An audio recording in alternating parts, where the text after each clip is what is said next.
નમસ્કાર મિત્રો, આજ રોજ તારીખ 1 જુલાઈ 2026થી જાહેર થશે નવું પેન્શન ટેબલ.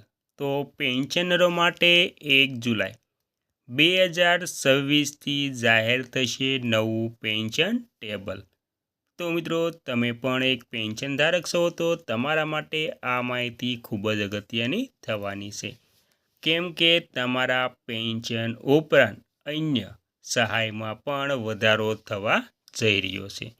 તો કઈ કઈ સહાય કેવી રીતે મળશે તેને ટૂંકમાં જાણી લઈએ. તો સૌથી પહેલાં આપણે વાત કરીશું કે નવું પેન્શન ટેબલ થશે લાગુ 1 જુલાઈ 2026થી. તેની આપણે સંપૂર્ણ વાત કરીશું.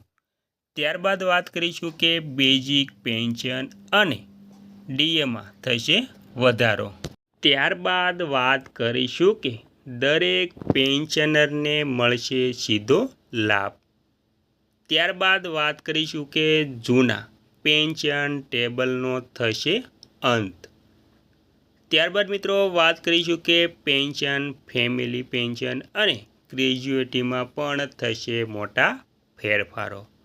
તો હવે નવા પેન્શન મુજબ અંદાજિત પેન્શન વધારો મળશે, જે પે લેવલને આધારે હશે. આપણે તેમાં પે લેવલ 1 થી 5ની પણ વાત કરીએ તો હાલનું પેન્શન જે લેવલ 1 પ્રમાણે 9,000 છે, તેમાં નવું પેન્શન અંદાજે 10,260 થશે, એટલે કે નવો વધારો 1,260 રૂપિયાનો પેન્શનરો માટે થશે.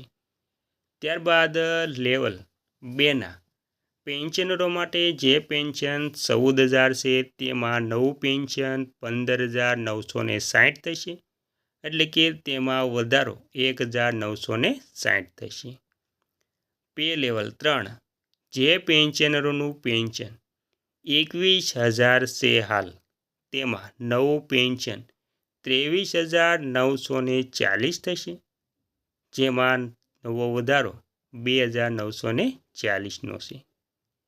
પે લેવલ 4 જે પેન્શનરોનું પેન્શન 30,000 રૂપિયા છે, તેનું નવું પેન્શન 34,200 થશે, એટલે કે નવો વધારો 4,200 વધારાનું પેન્શન મળવાપાત્ર થશે. અને પે લેવલ 5 જે પેન્શનરોનું પેન્શન 39,000 છે, તેને નવું પેન્શન 44,460 રૂપિયા મળશે, એટલે કે તેના પેન્શનમાં સીધો 5,460 રૂપિયાનો વધારો થશે મિત્રો.